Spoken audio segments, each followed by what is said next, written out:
नमस्कार मित्रांनो, स्वागत आहे तुमचं आपल्या यूट्यूब चॅनलवर, ज्याचं नाव आहे स्टॉक इन्स्टिट्यूट. आता बरेच जण माझे मित्र आहेत, ते मला म्हणत असतात स्टॉक मार्केटमध्ये आम्हाला पण काम करायचं, पण आता सुरुवात कशी करायची? सुरुवात एकदम सोपी आहे मित्रांनो.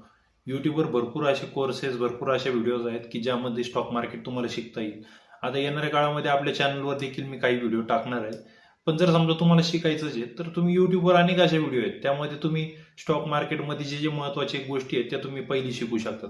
तर मार्केटमध्ये तुम्हाला आल्यावर पहिले शिकायचं काय आहे? मार्केटमध्ये तुम्हाला अभ्यास जर करायचा आहे मार्केटचा, तर तुम्हाला पहिले टेक्निकल अनालिसिस शिकायचं आहे. टेक्निकल अनालिसिसमध्ये तुम्हाला सपोर्ट, रेजिस्टन्स हे शिकायचं आहे पहिले. सपोर्ट आणि रेजिस्टन्स या गोष्टी काय आहेत?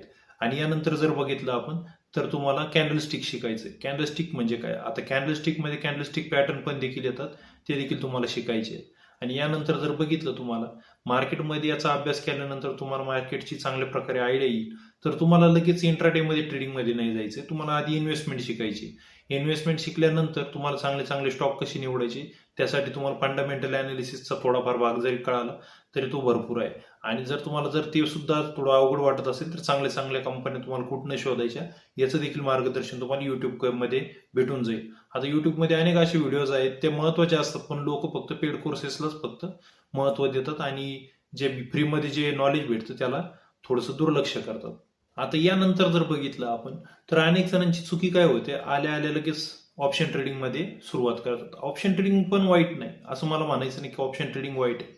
ऑप्शन ट्रेडिंग खूप चांगलं आहे त्यांच्यासाठी, जी यापूर्वी मार्केटमध्ये 4-4, 5-5 वर्ष ज्यांनी अभ्यास केला आहे त्यानंतर त्यांना आता त्या मार्केटची माहिती झाली आणि त्यामध्ये ते प्रॉफिट पण कमवत आहे. आणि जर एखादा नवीन माणूस जर मार्केटमध्ये येत असेल तर त्याने पहिले इन्व्हेस्टमेंट पासूनच सुरुवात केली पाहिजे. आता इन्व्हेस्टमेंट कोणकोणत्या प्रकारचे असतात मी मागे एकदा व्हिडिओमध्ये सांगितलेलं आहे, तरी पण पुन्हा एकदा सांगतो. ETF, स्टॉक्स आणि बॉन्ड्स. आता यामध्ये प्रत्येक ठिकाणी तुम्हाला जे तुमचा जो फंड आहे तो डिवाइड करून टाकता येऊ शकतो. ETF मध्ये काही तुम्ही पैसे टाकू शकता. जे ETF चे पैसे आहेत ते सुद्धा स्टॉकमध्ये जात असतात. वेगवेगळ्या जे स्टॉक्स असतात त्यामध्ये काही काही प्रमाणामध्ये. आणि स्टॉकमध्ये जर तुमची मेजर अमाऊंट तुम्ही टाकली, स्टॉक्स देखील तुम्ही घेऊ शकता. आणि बॉन्ड, आता बॉन्डमध्ये कसं होतं, एक ठराविक अमाऊंट तुम्ही त्यामध्ये जर टाकली तर त्यानंतर तुम्हाला एक ठराविक पर्सेंटेज तुम्हाला भेटत राहतो. आता त्याचा काही कार्यकाळ असतो वगैरे वगैरे. तर याच्या सर्व गोष्टींचा अभ्यास जर करायचा झाला तर एखाद्या नेक्स्ट व्हिडिओमध्ये मी तुम्हाला नक्कीच सांगेन. तर हे तुम्हाला सांगायचं होतं, स्टॉकमध्ये, बॉन्डमध्ये आणि ETF मध्ये तुम्ही पैसे टाकू शकतात. आता यानंतर यामधनं येणारे रिटर्न्स, आता यामधनं येणारे जे रिटर्न्स असतात हे म्हणजे भरपूर जण खूप मोठे एक्सपेक्ट करून चालतात. आता अनेक वेळा असं पण घडतं की चांगले चांगले जे स्टॉक असतात ते चांगले आउट परफॉर्म देखील करतात. त्यामुळे जे आपलं जे रिटर्नची जी अपेक्षा असते 6 ते 7% जी आपण बँक रेटने पकडतो, तर त्यापेक्षाही चांगल्या प्रकारे रिटर्न कधी मध्ये भेटून जातात. असं नाही की भेटतीलच, कधी मध्ये भेटतील सुद्धा, कधी मध्ये नाही पण. आता इथे मी फक्त माझा अभ्यास मांडतो, इथे मी कोणाला सांगत नाही की भेटतीलच.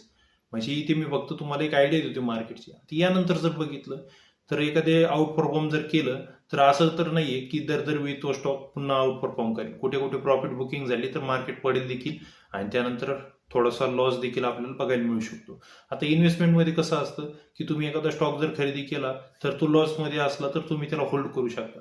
होल्ड केल्यानंतर तो काही कालांतराने जर परत अपवर्ड मोमेंट जर तिने पकडली तर त्यावेळेस तुम्ही प्रॉफिटमध्ये तो विकू शकता. आणि यानंतर जर बघितलं तर तुम्हाला ऑप्शन ट्रेडिंगमध्ये जायचं असलं तर याच प्रॉफिटचा वापर करून तुम्ही ऑप्शन ट्रेडिंगमध्ये जाऊ शकता. आता इथे जर तुमचं ऑप्शन ट्रेडिंगमध्ये तुम्हाला अभ्यास पाहिजे, त्यामध्ये आता ऑप्शन ट्रेडिंगमध्ये तुम्हाला थिटा डीके काय आहे, म्हणजे याचा काय अभ्यास आहे, याचा काय उपयोग होतो मार्केटमध्ये, मार्केटचे जे प्रीमियम असतात ते कसे डाऊन होतात, कसे सडतात, हे सगळं तुम्हाला यामध्ये तुम्हाला कळून जातं.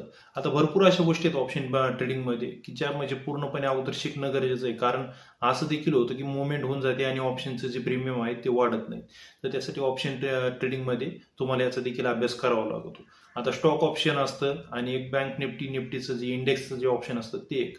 आता यामध्ये जर खोलवर जर गेलं तर भरपूर मोठा विषय आहे तो, कधी मध्ये आपण एखाद दिवशी कधी वाटलं तर पुन्हा एकदा कव्हर करू. आता राहिला विषय, ज्यांना नवीन सुरुवात करायची त्यांनी फक्त यामध्ये इन्व्हेस्टमेंट पासून सुरुवात करायची.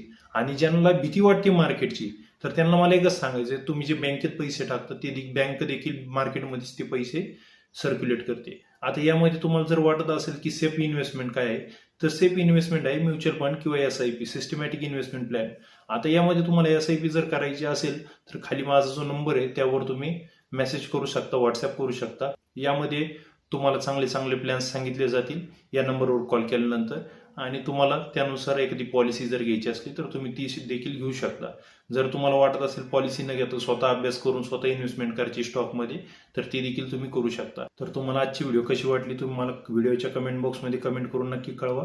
व्हिडिओ जर आवडली असेल तर व्हिडिओला लाईक आणि मित्रांसोबतही शेअर करायला विसरू नका. आणि जर चॅनलवर जर नवीन असाल तर चॅनलला आपल्या सबस्क्राईब आणि त्यानंतर जर बघितलं बेल आयकॉन असतं ते दाबा, म्हणजे त्यानंतर आपले जे नवनवीन व्हिडिओज असतील त्याचे अपडेट तुम्हाला भेटत राहतील. भेटत पुन्हा अशाच माहितीपूर्ण व्हिडिओमध्ये. तोपर्यंत धन्यवाद.